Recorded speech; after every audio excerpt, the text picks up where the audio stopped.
Welcome, everybody. Really excited to see you guys here again. We are in our third Thursday of the month.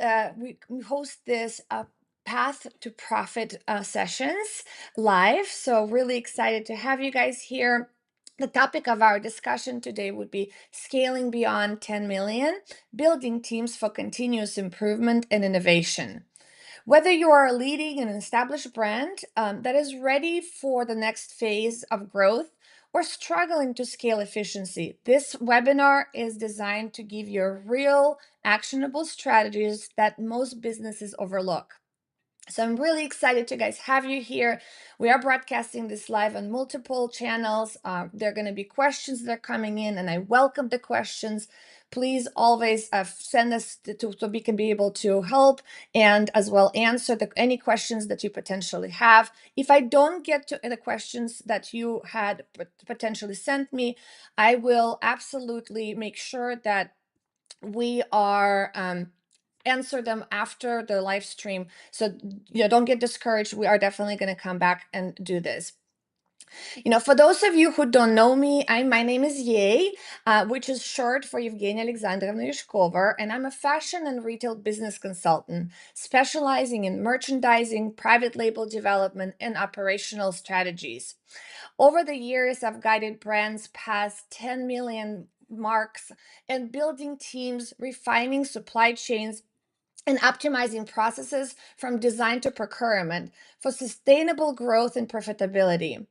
My experience includes launching 19 multi-million dollar private label brands for large retailers, building entire merchandising and design divisions from scratch, and developing processes that improve margins. And here's the thing, scaling beyond 10 million isn't just about selling more, it's about building the right team, embedding a culture of continuous improvement, and structuring your company so it can handle rapid growth without losing agility and profitability. Today, we are going to break down how to do exactly that. So that, grab your notebook, get comfortable, and let's just dive in. And if your questions, as I mentioned, are really welcome, feel free to drop them in comments or reply, and then I will try to reply them live. And if not, I will address them as well as the recording of this live video will be sent out to everyone who has registered, and we will also be sharing in our channels. So I'd like to really start off on talking about the embedding the culture of continuous improvement and really thinking about what is that and how does that impact our long-term growth. Continuous improvement is very critical in order for us to stay agile and resilient with everything that is happening in your business as well as outside of the business, and be able to really react to it ahead of times versus constantly trying to chase and trying to figure it out how to solve some of the problems that are arising. A business that isn't improving every quarter or they really considers to be more of a static, and in that case, for the in the fashion industry, we do not have that flexibility to be static. We have to be quick, and we have to be very resilient and be able to respond to changes very quickly. So if you are, heard about our brainstorming sessions calls, we often recommend is when you do have a teams that you're trying to implement a continuous improvement methodology kind of culture, you want to create this type of brainstorming sessions that are regularly happening with not just the executive teams, but as well as with the actual process owners. And you're going to find out a lot of interesting information potentially be able to eliminate some of the delays way ahead of the times until they're actually going to jeopardize your profitability or business. But I'd like to really talk about another option, how we could be able to really to get the continuous improvement into embedded into the culture, and how could be done really effectively, that we're seeing, for example, done through our clients when we're working with them. When you add this type of numbers as the cost per unit, lead times, and conversion data, You move from guesswork and evidence based on decision making when you are trying to figure it out, what type of matrix and how are you going to be able to track some of the performances so that you are able to then continuously improve them. So one of the trick that we do and we often use with our clients is we call them Kaizen lists. And this is a really an event that we put together with groups of teams within the organizations that we work with. And we are scheduled for about 1 to 2 days of hyper focused improvement workshop involving both frontline workers and as well as managers. This lean manufacturing concept can be adopted to fashion production. It could be drastically reducing cycle times or operational efficiency in a short period of time. To make it really effective, though, you have to come in into that type of workshop with a goal, a really define clear goal and KPI of what you are going to actually trying to solve for.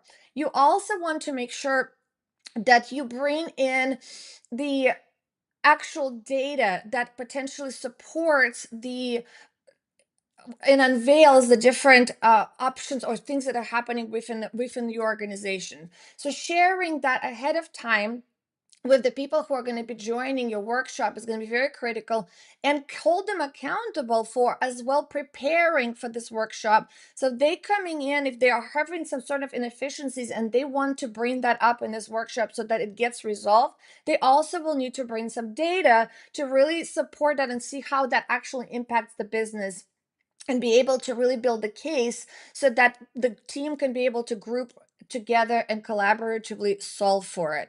You'd be amazed at the hidden insights within your own teams if they're given the right platform. Being a simple shared document, considering using a reward based system that tracks how many ideas get submitted, tested, and implemented, and links to the micro bonuses or recognitions in the company wide newsletter could really encourage people to be able to add into your employee suggestion box. And this is what really another great tool that we often implement that really encourages a healthy competition and a steady stream of proposals.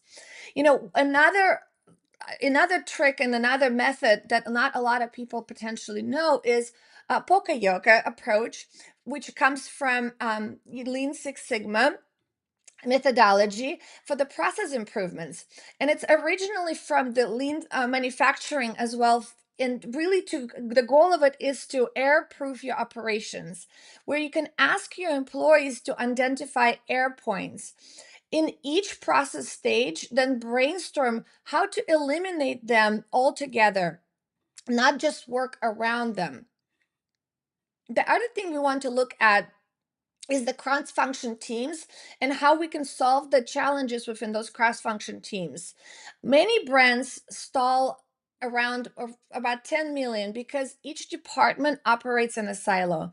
How many times have you guys looked at something that is happening within your organization and you think, well, I wish I would have known this ahead of time. I would have probably done it completely differently, or I would have executed on it completely different because I'm coming from a different department. This happens more often than we think.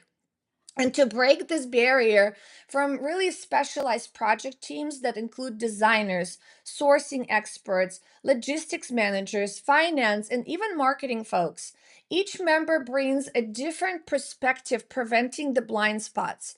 This energy not only solves issues faster, but often uncovers the new revenue stream in the process as well.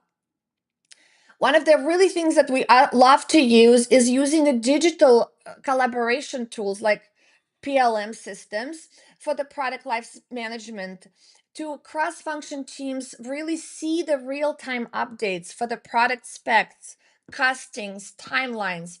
This significantly reduces the miscommunication and shortens of lead times.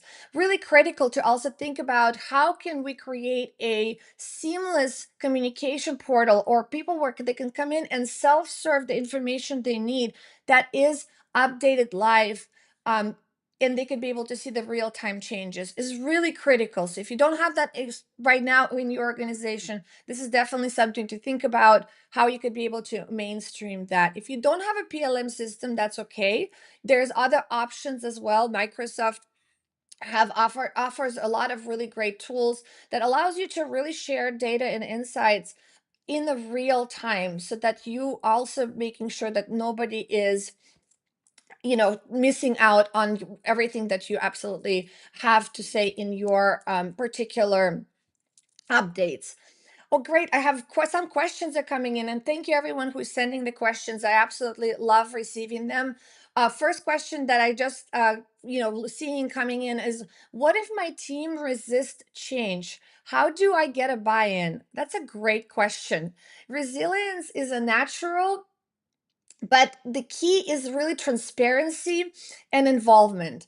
You got to explain them why the changes are necessary, how they will define the team, and how they will really get their input early on will really help to mainstream and really optimize, whether that's a certain process or eliminate certain delays, which will help to elevate the pressure and stress from them, from that particular team that you are talking to. When employees feel like that they have a say in the process, they are far more likely to embrace it. What we often see with our clients is that operations usually comes in and try to optimize a process without really talking to the process users in the design team, or in the product development teams, as an example, or how the merchandising team communicates with the marketing team and the information flow. And then they come in and optimizing the process of based on what they've seen, or potentially the SOPs that were written years ago and no one ever looked at them. And then they're trying to enforce that new process on the team. So of course you will get a resistance. So in order for you not to get that resistance, get your teams involved in this process of optimization early on, and that's what's going to help you to drive the culture of the continuous improvement through your organizations without the resistance. You got another really great question. How do I ensure that these improvements actually stick long term? Fantastic question. And we often see this exact problem, is that when you are creating an optimized process, that it often doesn't stick and people just go to do it the old way. It's natural for us to always fall back into the things that we used to and we like to do. So sustainability really in this case would be the key. And implementing changes is a one thing, but making them stick requires accountability. So assign a specific team to monitor improvements. Set control points for everything that for you anything that you have improved or created a new process on, and set clear KPIs to measure effectiveness over time.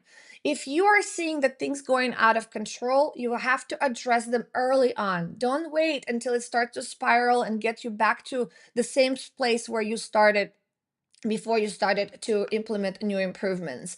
And continuously hold the team accountable who are supposed to be using these new processes, and periodically check in with them to see how it works, because a lot of times we need to actually tweak the new processes as well as they've been implemented and the teams that actually gets to use them. So encourage the teams to do speak up, to be able to share the information that they are encountering, delays that they're encountering, so that you guys can be able to, again, bring it back to the table, potentially maybe in the shorter Kaizen. Sometimes you can even do it in 4 to 6 hours, and really try to solve it and be able to minimize some of those little minor things that needs to be tweaked in the new processes. Want to really talk about also building the accountability and really fostering the innovation. It's great encouragement when we encourage the teams to bring the new ideas to the table, but without accountability and without the innovation incentives, it becomes just a talk. And we all talk about it, but nothing actually gets done.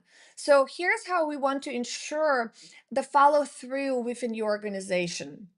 First, we want to always set clear and measurable goals. Vague goals produces vague results. In the fashion specifically, we are seeing a lot of times goals that are not really concrete, that are tied into something that we can measure.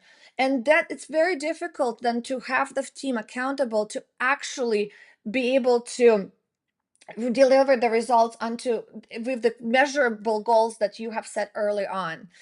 For example, one of the great example would be is to reduce sample development lead times from 6 weeks to 4 weeks in Q2. This would be really specifically creates an urgency and clarity, and everyone knows exactly what they aim to do and why are they trying to make this optimization, so that they could be able to shorten the production and sample lead times. But at the same time, it's really important to understand why this is critical, why that saving the 2 weeks would be so critical, because you can then go onto the market much quicker. And so that would be another great driver for the teams, product development teams, to really hyper focus on how they can work with their vendors to reduce that sample time, development times. Thinking about also implementing a leading indicator matrix, which would be, as an example, number of time samples got submitted, rather than only tracking the indicators that really ties into the revenue. Thinking about the leading matrix that predicts success early on, that letting you the course correct along before it really missed the sales target, as an example.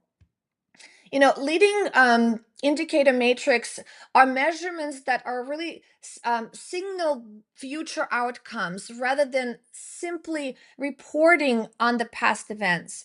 In contrast, lagging indicators such as revenue and profit really going to show you, what has already happened in your business. But once you react on what has already happened, sometimes it's already too late. So the leading indicators might be something like in number of times like the samples been submitted from our production team, from our product development team. And this matrix can tell you in a near real time whether your design and production processes are running smoothly. If fewer samples than expected are coming in on time, then it's an early warning sign that there might be a delays or quality issues even that will eventually impact sales or the overall product launch schedule. A lagging indicator like a monthly revenue, for example, only reveals what's transpired after, and it's already too late to correct and course correct for that period. So once you see the drop in revenue, you can't change the immediate results. You can only work on improving future performances. I'd like to give you guys a couple more examples from what we are seeing within our clients and how we are trying to solve this. Another great leading indicator would be number of time tech packs are delivered. Why is this really a leading indicator? If the tech pack, which is the blueprint for your production manufacturing, are completed on schedule, it signals that the design process is flowing smoothly. And any delays here usually cascades into production and shipping setbacks later on. However, if it is, then tracking the percentage of tech packs delivered on or before the target date. If this percentage dips, investigate process bottlenecks in the design or the product development immediately. Another great example would be is a rate of your first pass sample approvals.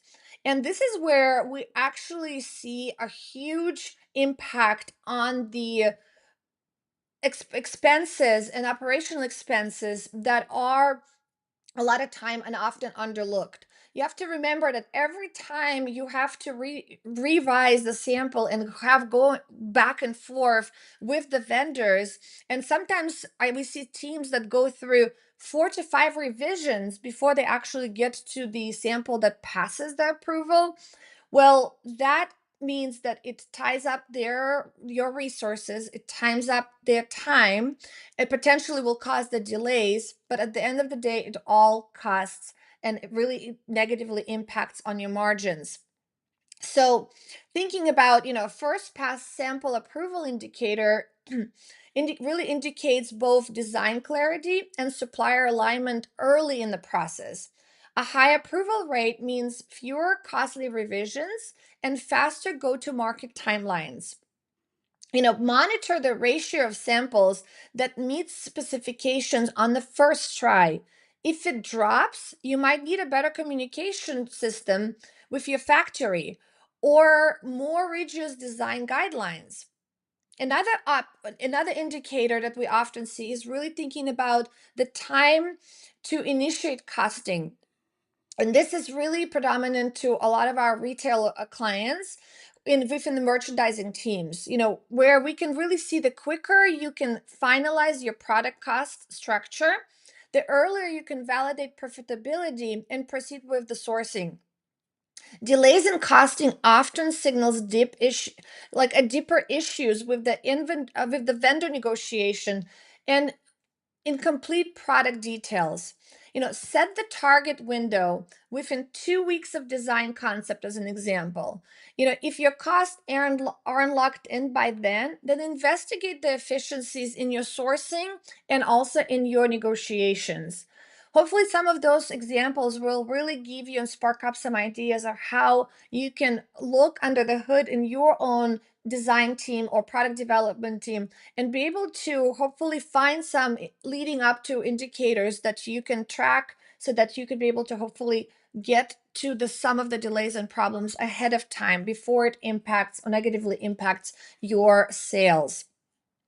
Another one I really would love to share with you guys as well is the on-time merchandising calendar compliance.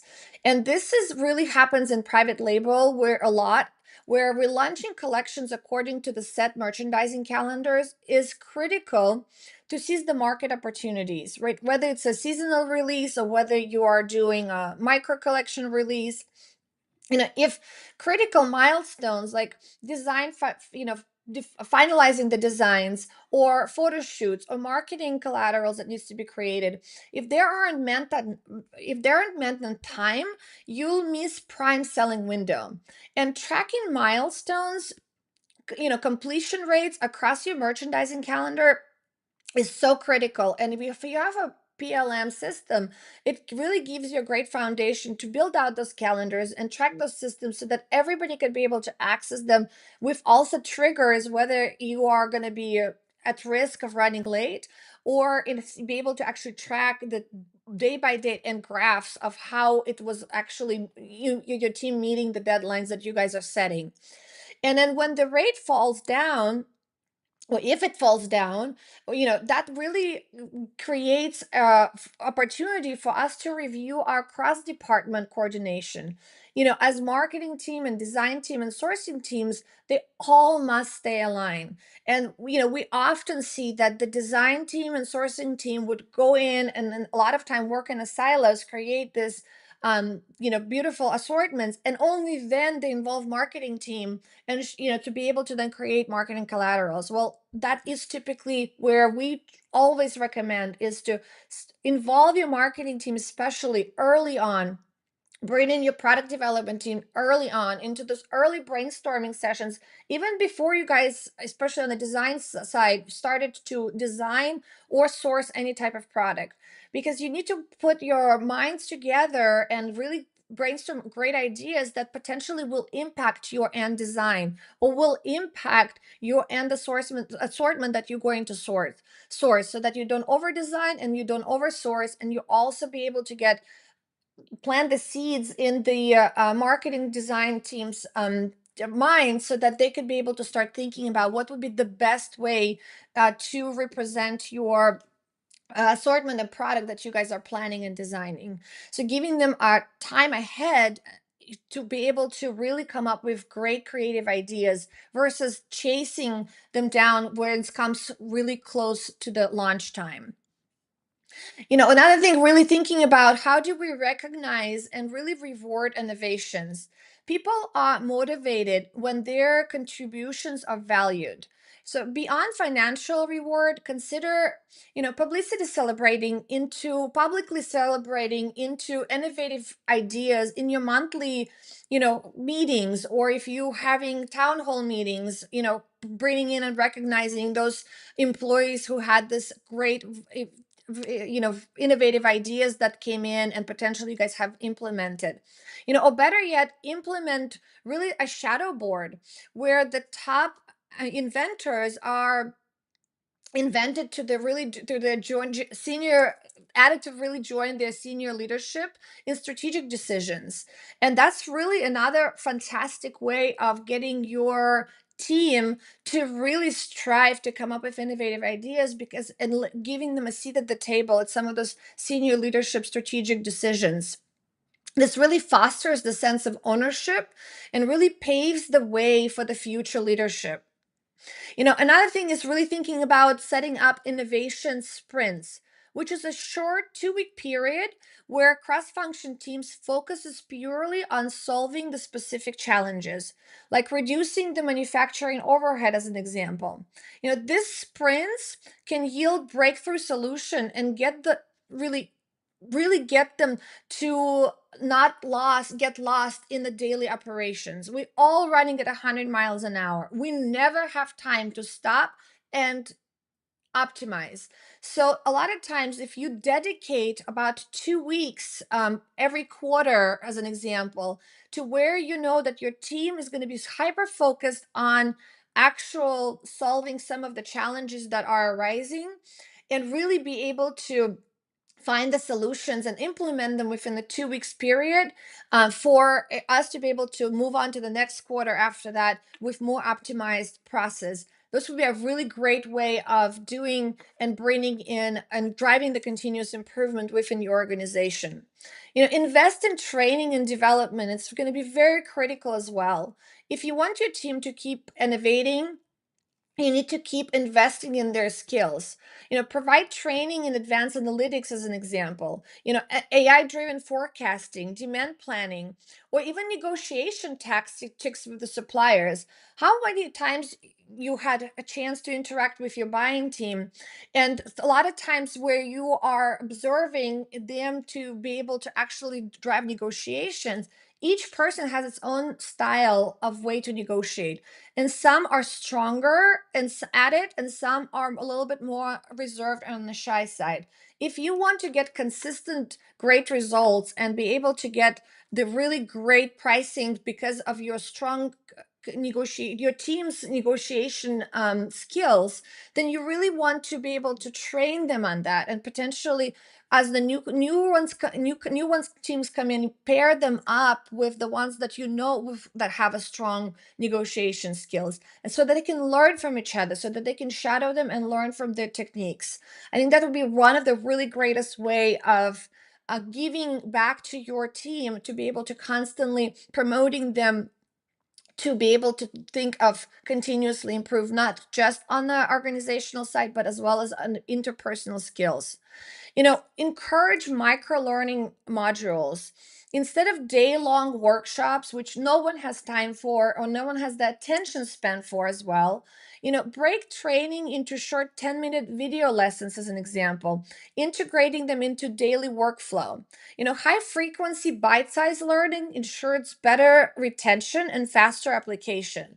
Now, with the AI tools that exists out there, you can actually generate potentially your own avatar that and be able to feed from your SOP some of the training videos that would be continuously viewed by your team, to be able to give them the chance to really succeed here. you know Great questions will start to come in. I really appreciate everyone who's sending out their questions. How do I get my employee to take the ownership instead of waiting for instructions? Ownership really comes from the empowerment. Give them clear KPI, let them define their own action plan, and recognize their contribution publicly. This could be really a great way to encourage your employees to take ownership instead of waiting for the instructions? You know, great question that just came in as well. What is the best way to encourage cross function team collaborations? Well, the way that to do this is to really schedule bi-weekly cross function meetings, where the different teams come together to discuss challenges and solutions. You have to dedicate time to continuous improvement. If you don't, you will lose sight of it, and you're going to go back into doing the way, doing the and following the processes that already exist without a chance to really solve for some of the challenges, which raises a lot of frustrations, within the teams often, because they just constantly are facing some of the issues within the process, but there's really no way to quickly solve for them because no one is actually asking, for example, for their opinion and acting on it, in a short period Kaizen's forms, as an example. When teams talk, they solve problems much faster. So, really encouraging your cross function teams to collaborate together and really giving them the opportunity to do that on some sort of structured way, that would always help to really promote to do this in a better way. Transformation for scalability is another really important topic here to really cover for us to talk about. When the company grows from 10 million and up, the structure that once worked really starts to strain under the new pressure. You must redesign processes and team structures to accommodate bigger volumes, more SKUs, and also increasing complexity of your supply chain without sacrificing the speed and creativity. Often I get asked, well, how often do we need to redesign our process or optimize our process? So I would say every 10 million, you definitely need to look not just even at your processes, end-to-end processes, but you also need to look at all your systems to see if you even have the systems that you currently have are optimized and ready for your next scale up, as well as potentially will identify additional systems that you currently might not have that you need to integrate into your already optimized process. One thing I always want to remind everyone is that do not implement any new system, whether it's a PLM, ERP, whether it's a warehouse or order management systems, without either redesigning or at least optimizing your end-to-end process, because the systems they're not a solution to your problems. They are there to help you to automate certain steps that and make the flow of your process much smoother and quicker, because of those automations. Recognizing the department for growth is really important. Starting by conducting a comprehensive organizations audits, look at both process flows and role clarity. If multiple people own similar tasks, that you're most likely creating bottlenecks. So if one person handles everything, you risk burnout and error. So really thinking about how is all of the tasks within your process then are distributed among the resources within that team, to make sure that there is no overlap, but at the same time also that we don't overbear one resource versus the other, because they will get frustrated, they will get burnout and then eventually they will just quit. And so, thinking about also implementing a RACI matrix. What this RACI matrix is really, it stands for responsible, accountable, consulted, and informed. And this is a very key process where this single document clarifies who does what within your organization and within your team. Eliminates overlaps and then really makes sure that no task falls through the cracks. It helps you to truly map out what types of updates needs to go to which teams, to which specific people, roles, as an example, which people are actually owning that particular process or that particular step within your end-to-end process. Who do the team needs to go to consult if they have a problem, or if they stuck with something, or if they want to bring some suggestions to the improvement, and who do they also have to be able to be responsible for that exact step. So really important thinking of RACI metrics. If you don't have it still, that would be one of the things that I really highly recommend to implement. Thinking about also redesigning the departments, for scalability. Sometimes we really look at the choke points where the single departments is overworked and under resourced. For instance, if the production is overloaded, split it into two specialized teams for sourcing and manufacturing and logistics, and so that each sub team can adopt target KPIs and boosting efficiency that will reduce your turnaround time altogether. Thinking about leveraging modular production cells in manufacturing if possible, where this approach really creates small flexible units that can be quickly scaled up or down based on the demand, reducing your overhead and lead times. So thinking about modular systems versus more of where everything just kind of flows through the whole process and it's really hard to stop that train once it's actually moving. Align your team structure with your overall company objectives. Sometimes we often see that, under merchandising team, we are expecting, let's say, merchants often to analyze data on a level of where the inventory planning team actually should be analyzing that data and feeding that information to the merchandising team.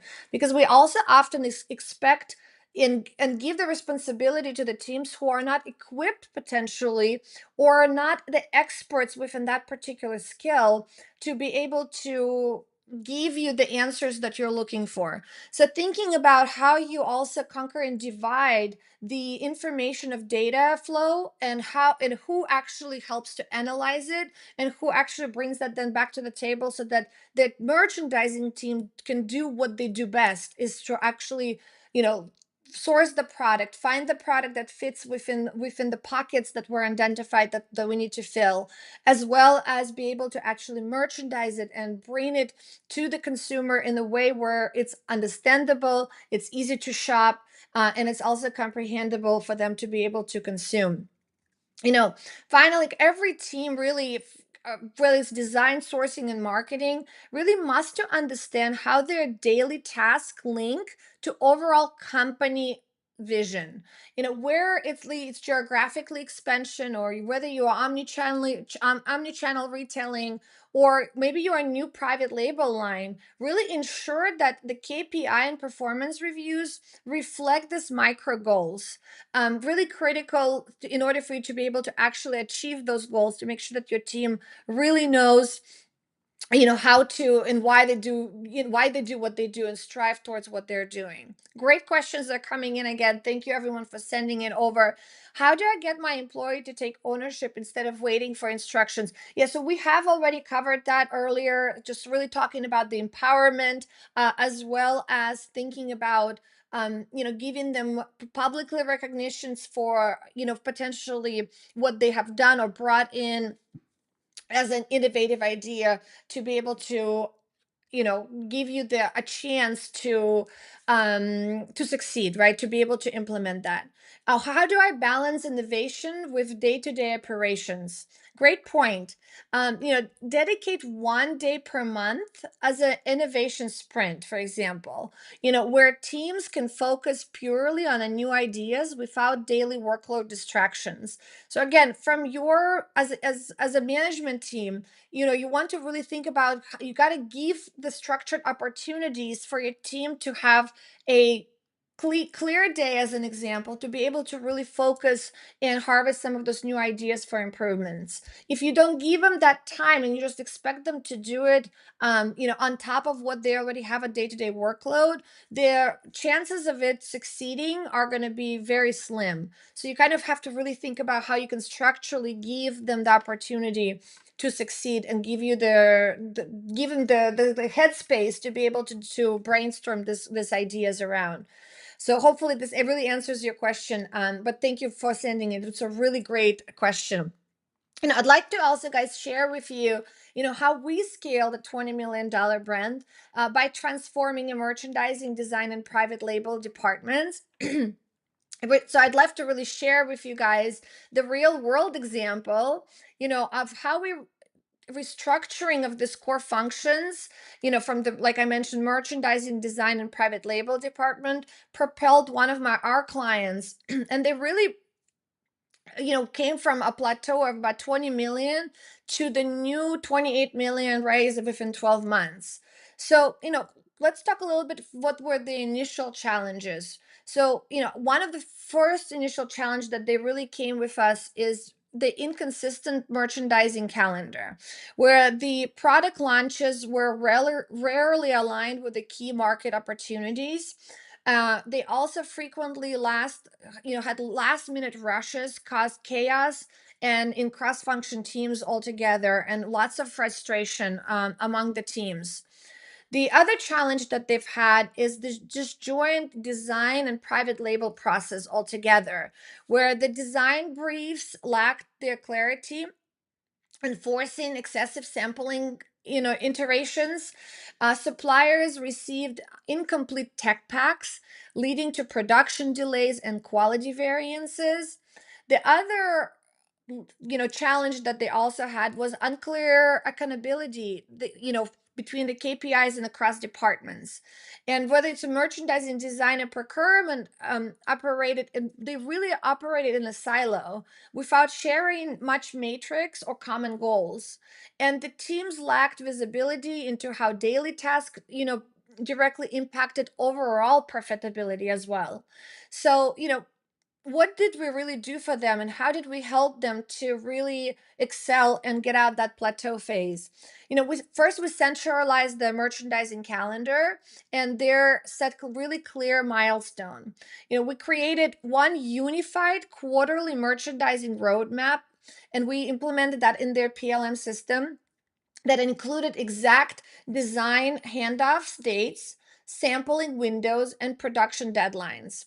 So it was trackable, it was updated in real time, and it was accessible by anyone within the organization that could potentially be able to self-serve and see exactly at where we are at, and potentially have a chance to raise a red flag if they were seeing a potential delay.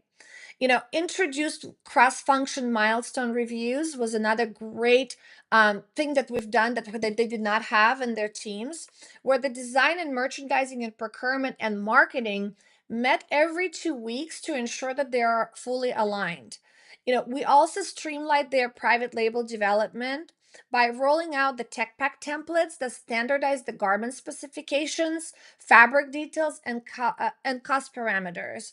We also went back and actually standardized their garment fits as well, because what we also have noticed that depending on which vendor the private label team worked at, the fit was always varies from a slimmer fit to more of a boxier cut, which was not a great way for us to be able to sell to the customer, and their sales were impacted because of, and high return rates were impacted because of the fit.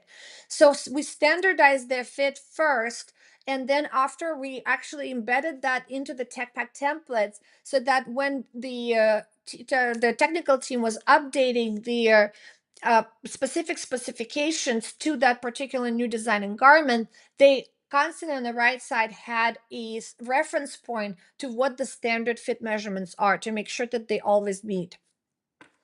We also implemented the first pass approval matrix that tracked how often initial samples met the design and margin requirements. And we reduced a lot of back and forth with the supplier by doing that. We also implemented a vendor portal. We mimic a vendor portal by utilizing the PLM sorts of ways of communicating with the vendors, which also eliminated a lot of emails and back and forth, which really speed up the process of approvals, and it also speed up the process of the sample development. We refined also roles and their KPIs. We introduced them to the leading indicators, like percentages of SKUs concepts finalized by the planned cutoff date, or one-time sample completion rates. And that really helped them to see their potential delays early on, and also help them to also fine tune their process to then make sure that those delays no longer happens, and actually things that are happening are exactly on the date that they were supposed to be. We also aligned their bonuses and merchandisers' performance reviews to the key matrix. And that really helped us to like speed up to the market, margin achievements, and then really a seasonal sell-through rate. So those were really matrix that we tied on to their bonuses, and that really helped to really motivate the merchants to do and follow the new optimized processes and really do a superior job above what they've already done. In results, what we've really seen that if we had about 25% reduction in a lead to market time, with the clear merchandising calendar and the robust tech pack process, the brand cut their entire month off of its typical development cycle. This also accelerated the production for key seasonal drops and ensuring in-demand items arrived before competitors. And also, it helped to significantly improve margin improvements by standardizing their tech packs, allowed more accurately costing and fewer samples revisions, improving the overall margin by 8% across private label range. Quick sample approvals saved both time and resources, and it also enhancing profit potential per SKU. We also boosted in annual revenue and profit for them, right? We've seen that after implementing the new structure, the company really surpassed from 20 million to reach 28 million within 12 months. The EBITDA improved by 12%, a direct result of fewer supply chain hiccups and reducing sampling costs in the well-timed production launches. So, one of the things that I mentioned earlier, the sampling costs a lot of times are underlooked, but it eats up a lot of your margin that we are often not reporting, and really it's not often showed to the teams and cross-functional team how it really actually impacts the margin. So making sure that that is clearly communicated, they constantly see those matrix, really helps them to creatively and innovatively think of how they can reduce the sampling costs. Now, with the Web3 capabilities and virtual fittings that we can actually do now with even AI tools, also helps us to reduce some of the sampling costs of going back and forth with the vendors, which also another great way of thinking about, is there a way to automate of what you guys are already doing? A great question that just came in. How long does it take to see result when they're implementing these strategies? Well, it depends on the level of change. So some improvements, like for example, as a restructuring team roles can really show results within about 3 to 6 months. However, the larger processes changes really can take up to about 12 to 18 months. So you do need to plan ahead, but you also need to be patient and give yourself time and your team time to actually go through the and implement changes of the process and let the process control in a controlled environment, run the new process so that you can really start seeing those changes, and of course tweaking them periodically, whether it's every quarter, whether you do it every month. It's up to you really what frequencies that you want to do this, but it has to be done frequent enough in order for you not to stay stale and be able to continuously improve year over year. Great question. How do I get leadership to buy in for these changes? Some of them are really just numbers, right? And tie in your proposed change to tangible ROI metric. If leadership sees the profit impact, they will back you up. Sometimes it might take few tries to really get through with what you're trying to change and how that will really impact the ROI. But once you're able to really illustrate that, we have not met even one leadership team that said no to that. So that would be one way of doing it for sure. What is the biggest mistake companies make when trying to scale? I really love everyone's questions. Thank you for asking. This is a fantastic question. And it's really about, really trying to scale too fast without fixing the inefficiencies first. This is what probably number one pitfall that we see among most of our clients that are coming in and asking us to help them solve some of their challenges. You have to optimize before you scale. You have to optimize before you decide to implement any system. Otherwise you'll just amplify the existing problems. And that is where the I guess the trick really is to, before, if you are projecting to start to scaling, in this year, or if you're projecting to scale up in the next year, then you got to back out, knowing that the implementations usually, the change will process of, especially if you're changing a process, can take 12 to 18 months to really see the change and really turning it around. Well, that means if you try thinking of scaling in 2026, then you really need to start working on your process and optimizations now, as in 2025. And it will take, at least several months to be able to go through the whole process, to be able to actually design your new process and optimizations. And then it will take months to implement it as well. So, thinking ahead of time as well and preparing yourself for those scale ups is going to be really critical. Well, we're coming out towards the end of our time together, so I really appreciate. We do host this live event every third Thursday of the month. So the next one's coming up in April 17th. We're going to be talking about building a resilience and private label strategies. I really hope to see you guys in that live session. Please do continue send your comments and questions in the comment box when you are going to see the replays. I do receive all of them, and I do try to answer to every single one of them.